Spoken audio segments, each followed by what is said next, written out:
Welcome to Sunday night and our continued look at what's making news tonight here on Newsroom Africa, Channel 405. In focus tonight, are public office bearers well remunerated to the detriment of the poor in South Africa? We ask that questions. Are politicians or public office bearers paid too much? That's the poll question.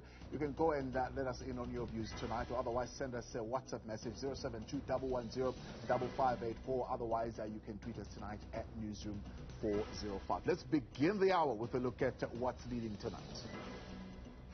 The city of Johannesburg provides temporary shelter to hundreds of victims affected by a fire which broke out at the Mai informal settlement earlier this morning. KwaZulu-Natal Premier Setlhalogile says the death toll from flooding in the province has climbed to 461, with 87 others still missing. And with Churchill Dam having plunged to below 10%, the Kruger municipality is implementing water shedding in Jeffreys Bay, Humansdorp and St. Francis Bay from tomorrow.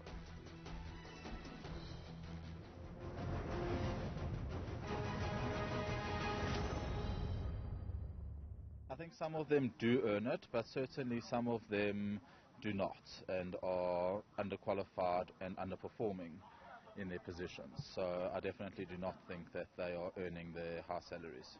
I think it's a lot because, well, I'll be honest, I don't really know why they need to be paid such a large amount of money. So I would say it's quite a lot of money. I think, in terms of what the job requires, they're getting paid fairly. As to whether or not the output is there, that's a different question altogether. The way things are going now, I don't think it warrants that kind of salary for the results that we're getting in the country. I do believe in output-based remuneration. If the output is there, give the guy what he deserves. But what does irk not just me, but all South Africans is when, individuals are earning very good salaries, but not, delivering what it is they're expected to deliver.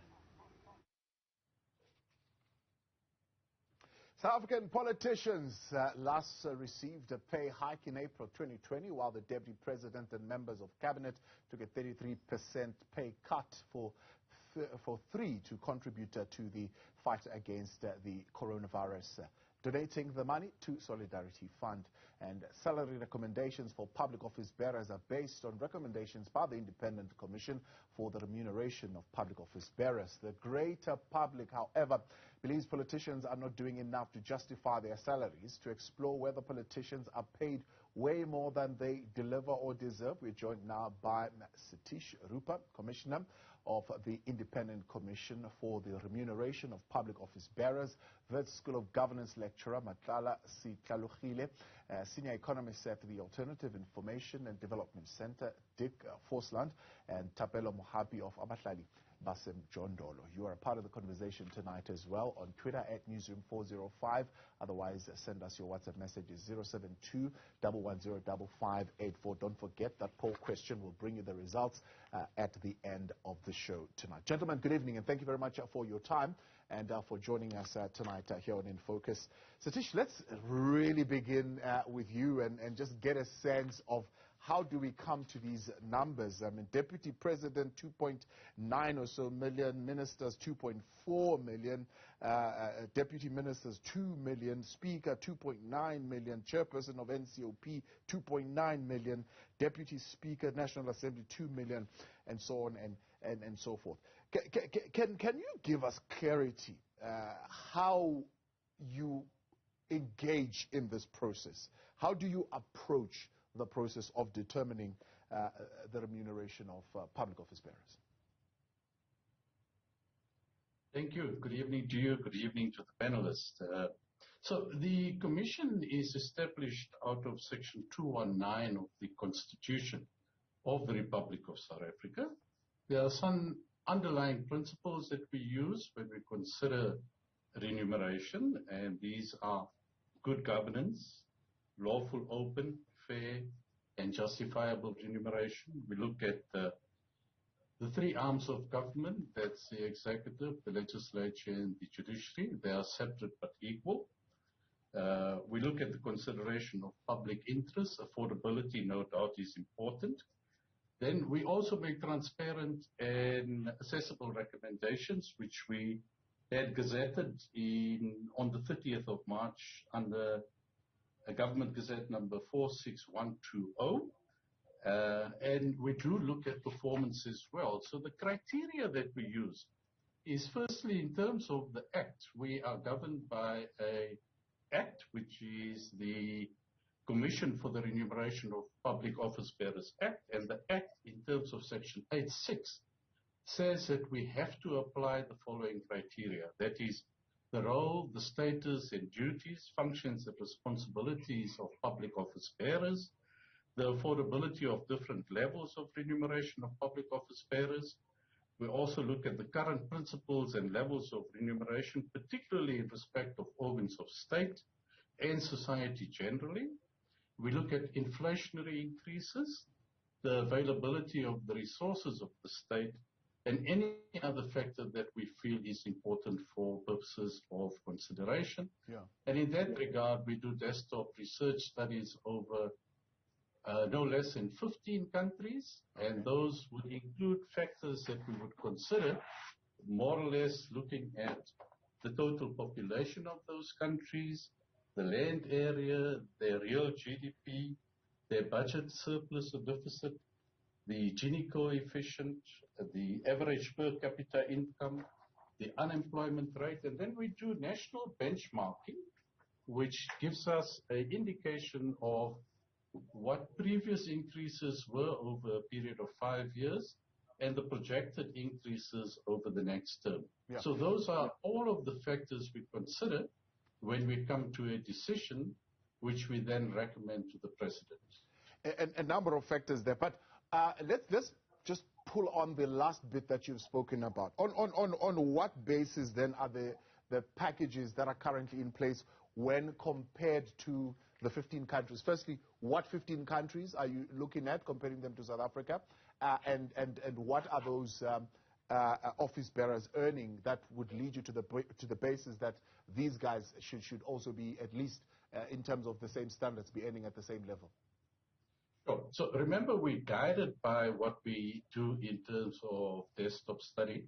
We don't take what they pay. It's just a guidance for us to reflect over what the different countries do pay. So we've done Australia, Botswana, Cameroon, Ghana, Ireland, Kenya, Malaysia, Namibia, New Zealand, Singapore, Tanzania, United Kingdom, United States, and Zambia. Those are the countries that we have considered. There were previous visitations by my colleagues in past commissions. They've went to Brazil, they've been to Germany, they've been to Austria, and to Tanzania. So the Commission has a rich repository of information pertaining to increases, etc. All right, when I come back to you, let's give the panel then a chance to ventilate as well. Is the remuneration of public office bearers sound? I mean, is it sending the right kind of message in a country where unemployment is very close to 50%? In fact, if you look at the SALRDU stats, 10% of South Africans have an income of 345 rands or less. Half of the country earns less than 1,449. Matlala, good evening. Good evening, Thapelo. So I'd come in and I'd just say that it's a very complex question, whether we believe that our public office bearers are overpaid. I think the context here matters more than the amount of money that are paid to public office bearers. I think Satish made reference to a number of countries that they benchmark the study with. The majority, if not many of those countries that he made reference to, are advanced economies. Even when you look at developing countries such as Botswana, for instance, the governance indicators in some of these countries are better than governance indicators in our own country. I think the approach should never be a matter of country A pays their public office bearers a certain amount, but it's a matter of do public office bearers actually get the government working as it's supposed to be? I think this is tied mostly with the performance measurement system that is largely employed within our public service, which is an output-based system instead of an outcomes-based system. We're always going to question whether our public office bearers, even our public servants to an extent, are correctly remunerated or overcompensated based on the outcomes of what our government does. So I think to just benchmark and not necessarily look at the outcomes of our public service, which our political office bearers are political heads of that public service, is going to be a tricky one. Yeah, we'll look at those performance indicators in a moment, but let's just get a sense from Thapelo as well. I mean, Thapelo, when you look at those numbers, look at the statistics, 20% belonging to the stable middle class in this country, only 20%. 50% of South Africans are chronically poor. And you look at the output coming from the public office bearers. You've got load shedding, you've got rising cost of living, you've got corruption that is being reported everywhere, you've got a stagnant economy that's been stagnant for a while. Looking at all these, are the leaders or political office bearers deserving of the packages that they're currently earning? Thank you very much, Thabo. Good evening to the viewers. Well, Thabo, I think first and foremost, for us who are living in informal settlements, for us today we woke up with the news that a fire gutted the community and one person died. For us, I think it's inconsiderate for government to be even engaging in such discussions when there is a dire need for housing in this country, when we still have floods that destroyed the entire KZN, and a lot of people are still living in churches, a lot of people do not have food, a lot of people are struggling, and yet the very people whom we think that are in the forefront in fighting against this are the ones who are selfish and thinking about themselves, and then of course thinking about the increase. It shouldn't be a discussion that we're having, given the economic crisis that our country finds ourselves in, but at the same time looking at the ever increasing unemployment rate in this country. It shouldn't be that the poorest of the poor bear the brunt of an economic crisis. The poor, even the middle class, the politicians, the office bearers. I mean, look at, there are people who are on strike for more than 3 months now for a lousy 1,000 rand. And yet you have people in parliament who already have benefits, besides the salary. There's a lot of benefits that the office bearers receive. And yet we still discuss at this point in time such that they should, whether they earn enough or should they get an increase and so forth. I think this is not the discussion that we should be, and this is not I wonder what the opposition party are saying this, because some of them who are also part of the packages are saying, are they actually saying that there should be an increase, or should office bearers receive more, when we are actually faced with the economic crisis, where the poorest of the poor continue to suffer in the manner that we are suffering? So if I hear you correct, Thapelo, you're saying all leadership, all political leadership, all political office bearers, irrespective of what party they are, they should reconsider this particular question. Yes, of course. I mean, if we as South Africans are saying we care more about the people on the ground, those who are affected by floods, those who continue to suffer, who do not have food on the table as we speak, we should all be saying that that money should be used for the increased salaries of the people who are actually building the economy of this country. Those who are working in the mines, who are still striking for a lousy 1,000 rand. And of course, the issue of housing. I mean, you speak about performance. People are still living in community halls in Durban. People are still struggling. How do you then give benefits and increase salaries and remuneration for such people who have failed the poorest of the poor on the ground. So we don't think that this is a topic that we should even be considering on the table right now. The major priority right now is to get South Africans who are poor so that they have come back and rebuild their lives. There are young people. We are in the month of June. Many young people, about 75% of young people in this country are unemployed, and yet we think that office bearers deserve better when the country is in an economic crisis, when in fact they are the ones who should be uplifting us out of this doldrum that we are facing right now. When we come back, we'll get Satish to respond to that as well in a moment. Kusatu saying this recommendation by the Commission of a 3% increase is a tone-deaf and embarrassing recommendation. We'll look at those performance indicators that the Commission looks to. Let's hear your views on the poll tonight. The question is, we're asking, are South African politicians, public office bearers paid too much? Reply yes or no to that. Otherwise, send us a WhatsApp message on 072110558 or tweet us tonight at Newsroom 405. We're back in a moment. I get a salary that I don't deserve, really. It's a salary that the government can't afford to give to the ministers, because I got everything I want. I go overseas, I love luxuries, I don't worry about the poor. All I need the poor is just to vote. Look how the people live in squatter camps. I stay on a farm, and a squatter camp is near me. And I see every day how the children are suffering. I think the problem with cadre deployment is that it focuses on the wrong aspect of the person. It focuses on their party loyalty rather than on the person's ability to do the job. And ultimately the people who suffer are those who are dependent on the government for services, and they are underperforming people. Even if they are not corrupt, often they are simply not the best people to perform such essential jobs.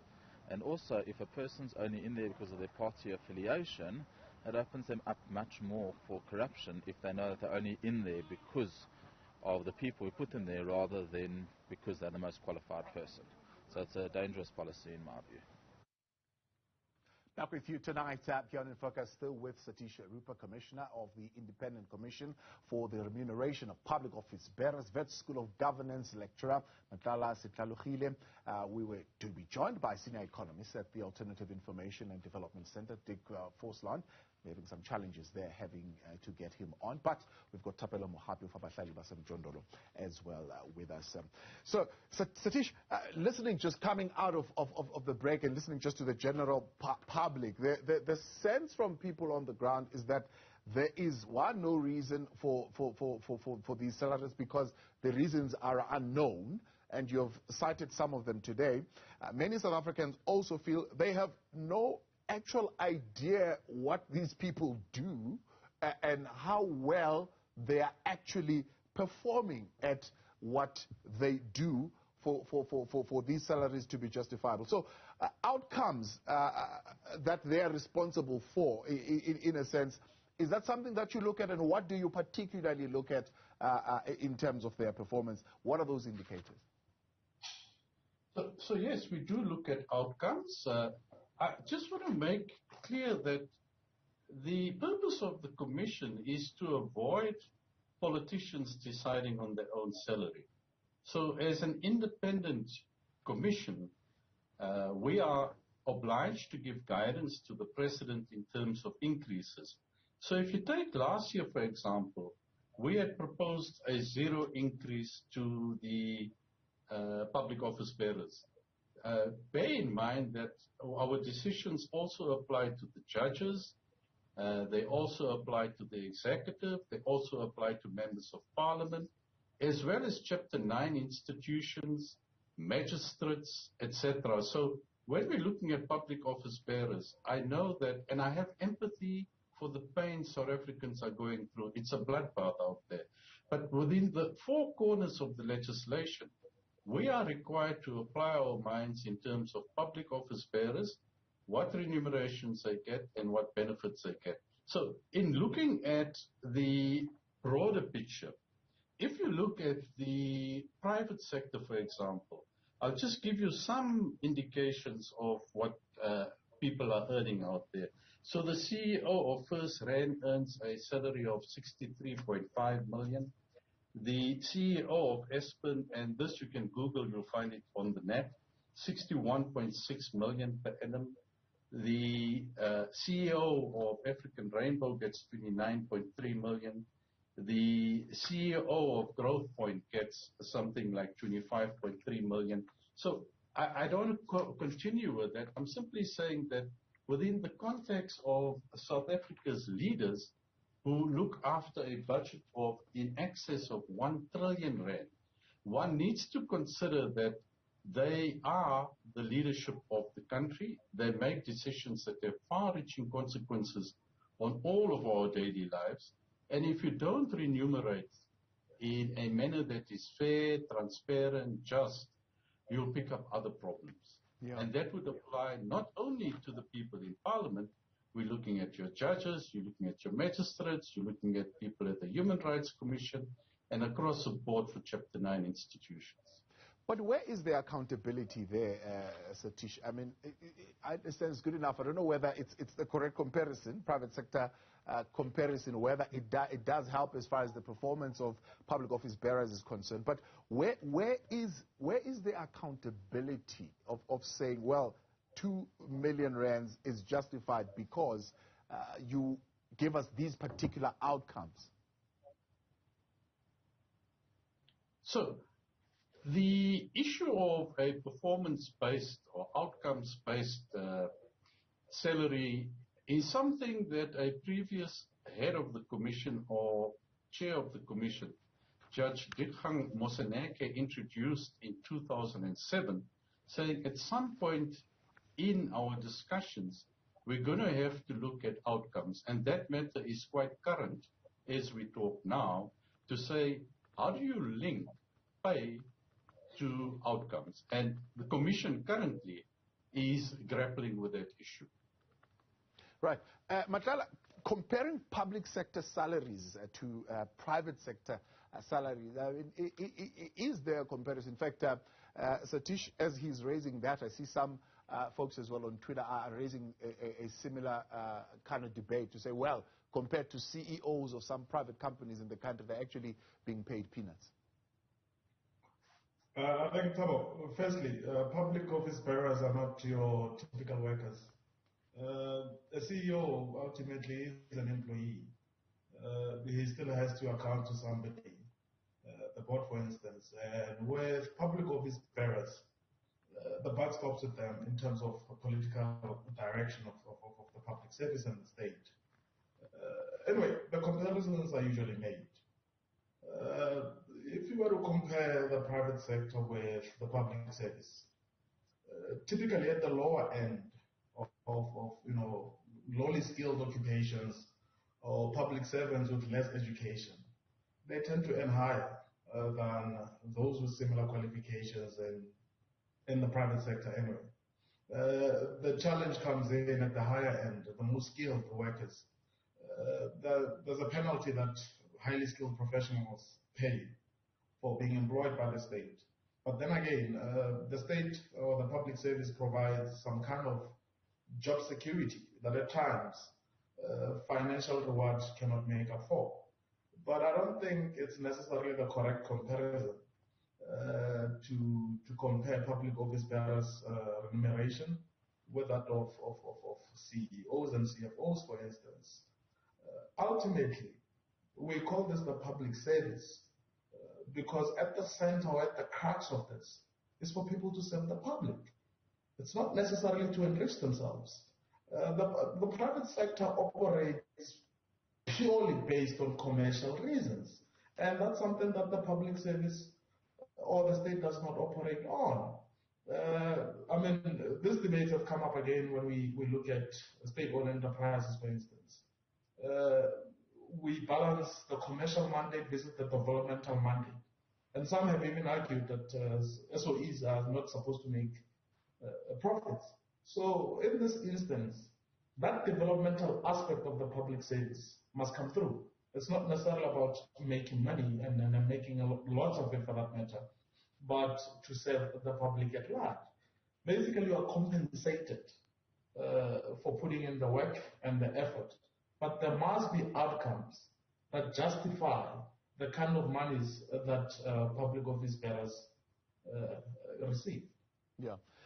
Thapelo, when you hear, of course, of that very same comparison to say, well, we look at what budget they are looking after, right? And you say, well, if these people are looking after such a huge budget, you better pay them well, compared to what CEOs in private companies who look after such budgets are getting paid.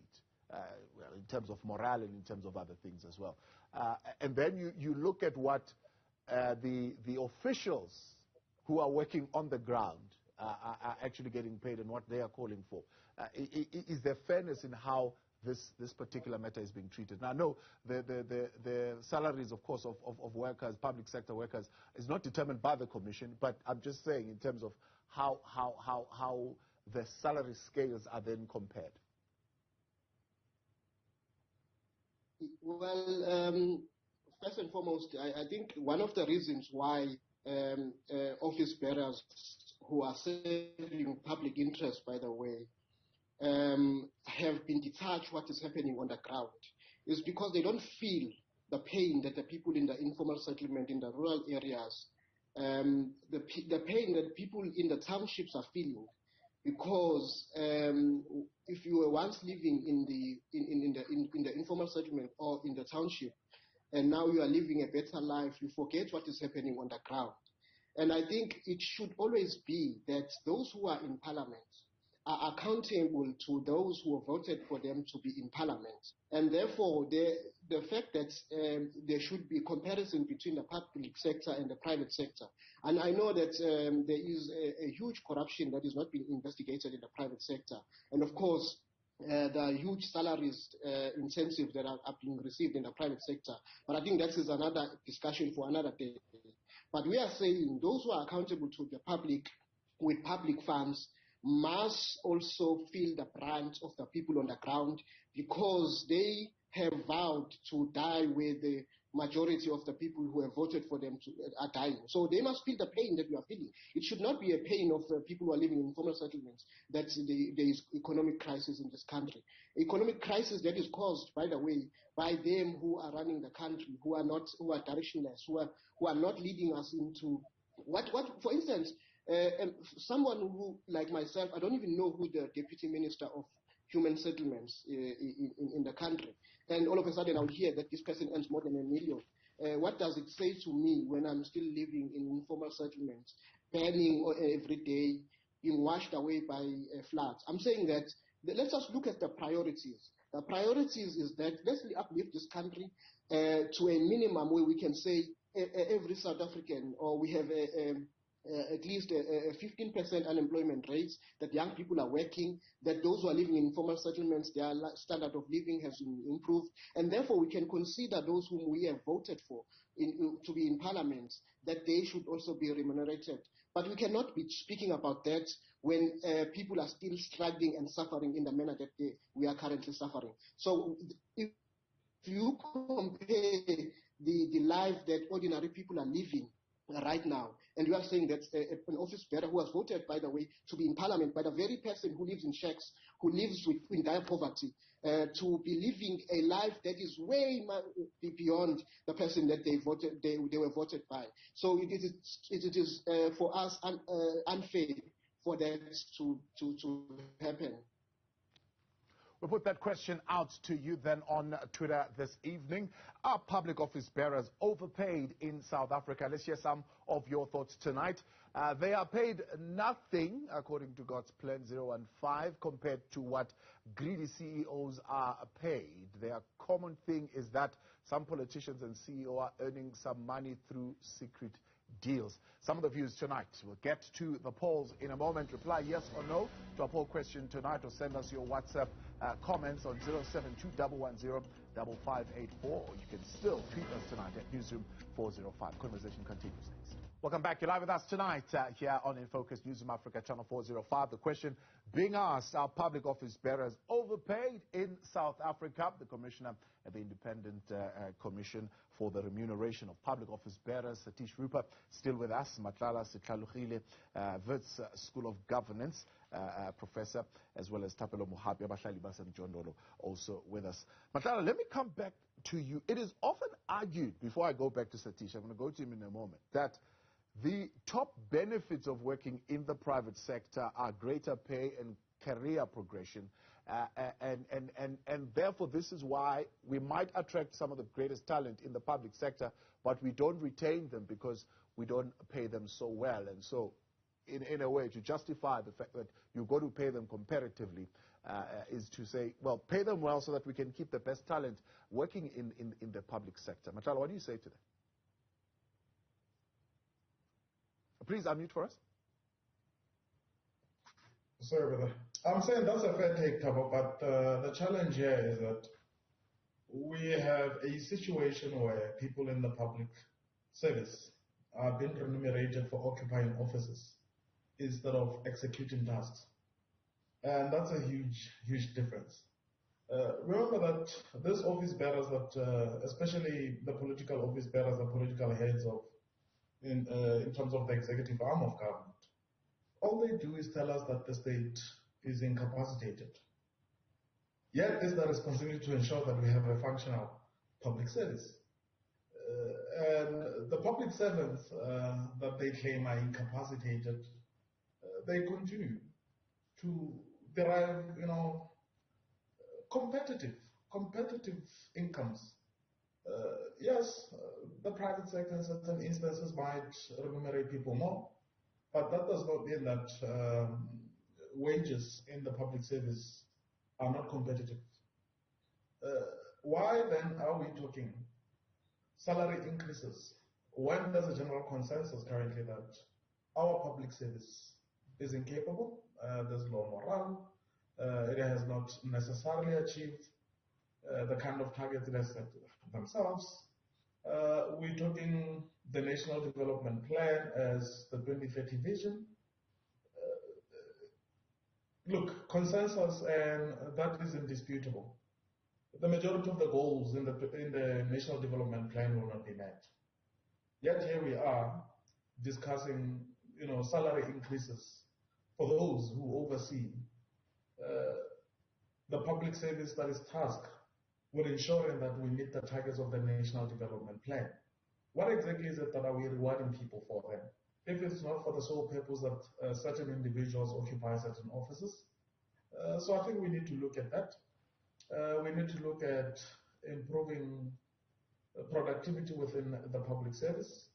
And the new management approach that was adopted when the public service was transformed in the earlier years of our democracy needs to be reassessed, that we move away from the output-based performance management, where essentially, for instance, government or a certain government department would be tasked with capacitating, for argument's sake, 10 youth.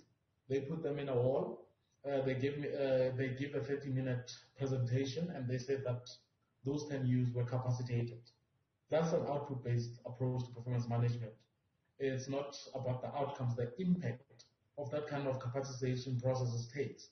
So the minute we shy away from this output-based and we focus on outcomes-based approach to the services that are offered by the public service, that is when we will have a more functional public service. Satish, let's bring you back in then to those issues that are being raised. I've already said COSATU tore into the commission saying the decision to give a 3% increase is tone deaf and embarrassing as a recommendation. Are you embarrassed by this recommendation? How do you respond to Labour? So as part of the work that we do, we look at the national market and in terms of cost of living increases. Labour itself knows that you cannot take away any existing benefit or remuneration that people earn, and Labour themselves argue on an annual basis for cost of living increase. I think Thapelo raised the issue of people demanding 1,000 rand. So From the side of the Commission, we looked at previous increases across the board for the last 5 years. On average, from 2014, CEOs and top executives were getting increases of 6.6%, 6.5%. The projected increase for this year across the board is, in a number of industries, between 3.7% and 7%. We have gone for rock bottom. We've made a proposal of 3%. And that's a recommendation to the President, who still has to make his determination whether he agrees with the proposal of the Commission. So that is the basis on which we've approached this year's increase, bearing in mind last year was a zero increase, and it does have an impact on people's take-home pay and pensions in the long run. If we don't consider giving the necessary increases, then Matlala is right. How are you going to then attract the kind of skills necessary to be able to steer the ship of government in a direction that would be satisfactory to all of its residents? I just want to close by saying this is a healthy debate. I welcome it. Many other countries, the increases of politicians are done privately. They don't even appear anywhere on paper. And we live in a democracy that we are able to engage on this matter. So I hear the sentiments. I welcome the engagement. And I think as South Africans, we need to engage more on these issues. Yeah. Would you have failed in your task as the Commission if you went back to President and said, look, President, load shedding, corruption, stagnant economy, Thapelo raised another issue, lack of housing, all these things are happening under the leadership of this current public office bearers. So we as the Commission, we say again, no increase. In fact, we might even at some point recommend a 30% pay cut. So where we stand now, once our recommendations are gazetted, they become official, and now it's for the President to make a determination. Our considerations would be for the next annual increase, but as far as the current increase is concerned, we have made the recommendations, and it is for the President to make a determination on the matter. Yeah. What I'm saying is, would you not have served the President better to advise him not to give the increase? That's what we did last year, and the President listened to us. Why did you not do it this time? I know you did it. You were able to do it last year. Why were you not able to do it this time? Okay, let me turn that around. Do you think our judges don't deserve an increase? Do you think our magistrates don't increase? Do you think that the people at the Human Rights Commission don't deserve an increase? And therefore you have three arms of government, and they are separate but equal. Yeah. So it's complex issues that you need to consider before you make a determination. Thapelo will tell you that the homeless think they all don't deserve an increase, but let me not speak for him. Thapelo, do you think judges don't deserve an increase? Please unmute. No, look, Thabo, I think, I mean, you put it very well.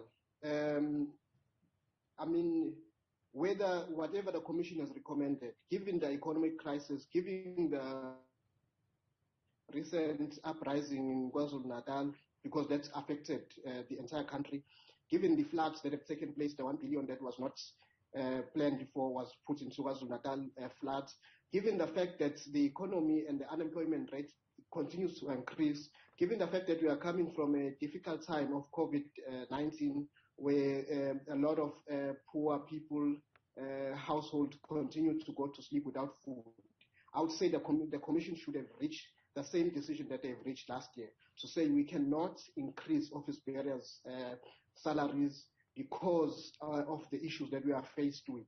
Understanding, of course, that people in the private sector are not patriotic about what is happening in our country and continue to take a lot of a chunk of money and so forth without the consideration of the poor. We are saying that office bearers should not be doing the same.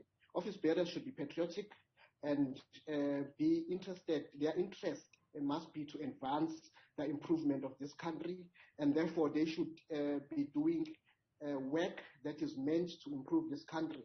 You cannot, while people are still living in halls, community halls, while people are still living in churches, while people are still mourning their loved ones who were washed away by floods, while people are mourning their loved ones whom they lost during the riots, the food riots in KZN, while there is still economic downfall in this country, I don't think that we are sending a good message, an example when we are saying as people who should be serving this country that we must get an increase ahead of the poorest of the poor. Ours as office bearers should be to serve the interests of the poor. For as long as there's still high abject poverty in this country, I don't think this is a call that we should be making. Interesting question I have for Satish when we come back about where do they think this money is actually going to come from for these increases if the tax paying people are being retrenched, they're losing work. There's decreasing tax collection in the country as far as the people who pay tax. So how do we raise salaries for public office bearers? Maybe they'll help us with that. The poll question tonight, in your view, are public office bearers overpaid in South Africa? Paid too much? Reply yes or no. We'll bring you the results in a moment. WhatsApp your comments as well, 072-110-5584. Let's look at this WhatsApp message coming through this evening. Hi, Kululi here. To be honest, there's no balance in terms of salary between public officials in Parliament and public workers, taking in consideration that the rise in economy, living wage, and they enjoy lavish allowances. People on the ground are struggling to meet ends meet because of the deficit they are facing. Thank you, Kululi, for that message. Keep those messages coming. Otherwise, tweet us at Newsroom 405. We're back in a moment.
I think it's a reasonable amount if you look at the roles they have to fulfill within society, the responsibilities that weighs on them.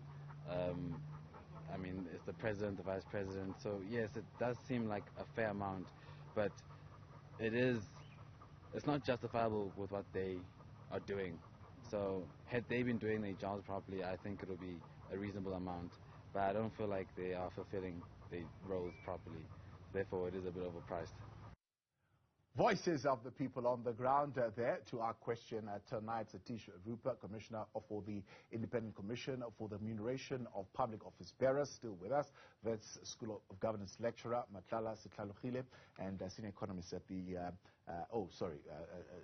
Dick Forslund couldn't come on, but we also have Thapelo, Mohapi of Abahlali, Mjondolo with us there. So before the break, Satish was saying, if you look at the numbers, personal income tax collection, the largest source of tax revenue in South Africa, has fallen in recent years. Between 2003 and 2012, the number of personal income taxpayers grew by 7%. But since 2012, those gains have been eroded with a 2.1% decline in the number of taxpayers, according to the data from SARS. So it's particularly worrying that it's only 5.2 million individuals who are paying tax in 2020. This is the number. I don't know what it is now in 2022. It probably has shrunk also quite significantly. So how do you balance that? The tax base is shrinking but these people have got to be paid more. Who's going to pay them? So the legislation prescribes that before we make any recommendations, there are statutory consultations that we must engage in. The statutory consultations require of us to consult with the Minister of Finance before we make a recommendation, the Minister of Justice and Correctional Services, and the Chief Justice. So in reaching these decisions, we have consulted with the persons that we are obliged to, and they have shared their views with us in terms of what the fiscus is able to carry or not. So please bear in mind that before the President makes a decision, he will most definitely be in consultation with the Minister of Finance in terms of what the carrying capacity of the fiscus is. Ours is to look at a range of factors and then make appropriate recommendations to the President. And that's exactly how we go about doing the work. Yeah. Matlala, it's a good escape from the Commission. The Commission says, we've made our recommendation, now the President must now deal with this, almost kicking the can to the President, saying, well, if you raise it, it's your responsibility, not ours, so to speak. Yeah, Thabo. I think just to touch on something that Satish mentioned earlier with his opening remarks, he touched on an element of governance there. That is one of the factors that they look at. Look, earlier you did indicate, or rather you asked the question whether we believe that employees of Chapter 9 institutions, for instance, shouldn't have wage increases. Chapter 9 institutions, by the way, are not immune to the incapacities that are experienced in the public service. You would know that the ASMAL report that came more than a decade ago diagnosed several challenges within Chapter 9 institutions. And those challenges still exist till this day because they were never addressed. Hence, currently within Parliament, there's a conversation of amalgamating several Chapter 9 institutions. You mentioned the South African Human Rights Commission. 65% of that budget actually goes to wages. It's not a matter of that monies, or rather the bulk of the budget they get actually goes towards service delivery. So those are some of the things that we must look at, that these incapacities are not immune, or rather Chapter 9 institutions are not immune to these challenges that are faced by the public service. In terms of, passing the buck to the President, I think he should apply his mind properly. Satish speaks of a cost of living adjustment. Fine, that is fair enough. It's a reasonable consideration. But why do we still keep on remunerating people that are not effective at ensuring that our public service functions? Yes, there's magistrates, there's the court. We can look at the issues of access to justice, the functions within the judiciary as it is. These incapacities, by the way, are not your typical executive arm of government. These challenges exist everywhere. Whether it's in Parliament, it's in the executive, it's in the judiciary. The challenges that we raise and say citizens are not getting value for money, they exist across all the three spheres, or rather three arms of government. You go to Parliament. Parliament has been very ineffective. I think sometimes we do forget that an MP, there's no requisite in terms of skills, in terms of competencies, for one to become a member of Parliament. Members of Parliament, the bulk of them, are incapacitated to perform the tasks that they have been elected for, by the way. So hence I earlier mentioned that we're in this situation where people are paid by virtue of occupying offices, not necessarily by performing their tasks and performing them effectively and efficiently.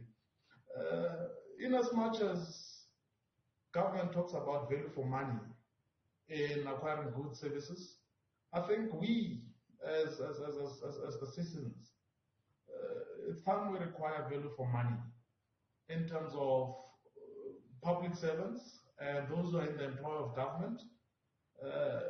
Are their services value for money for taxpayers? Those are some of the questions that we should ask. Yes, cost of living adjustments are warranted, but why keep on increasing remuneration for people that are not doing what they're supposed to be doing in the first place? Thanks. Thapelo, let's get a final word from you. Would you be surprised if if the president made a decision to raise the salaries of public office bearers when there's been clearly a cap that's being put on the salaries of the workers? Well, I wouldn't be surprised. First and foremost, I don't think that the politicians or office bearers do carry the mandate of the people on the ground.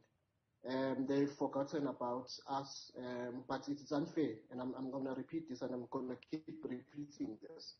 For the people who are living in shacks, for people who are living in rural areas, for reading in the news, for them to hear when they watch the news, that the very people who are doing nothing, absolutely nothing for them.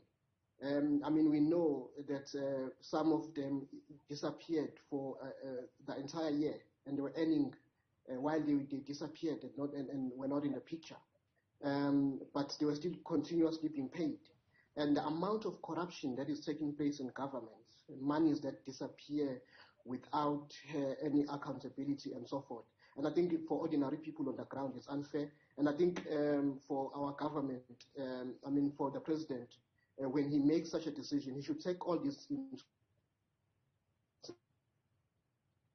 we are the poorest of the poor are bearing the brunt when there is economic crisis in this country.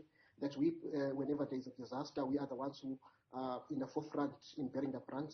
And therefore, the cost of living with the inflation coming up in this country, we are also feeling the brunt. We don't have any benefits. We pay for petrol through the shops when goods are delivered. When petrol increases, goods increases in the shops. And all of those things affect us who are unable to even afford bread on a daily basis. When that increases, it's the only thing that we have hope for, that we are able to buy at least that bread for a day. So for the president to go and increase the salaries of people who already have benefits in government, it will be utterly unfair for the poorest of the poor.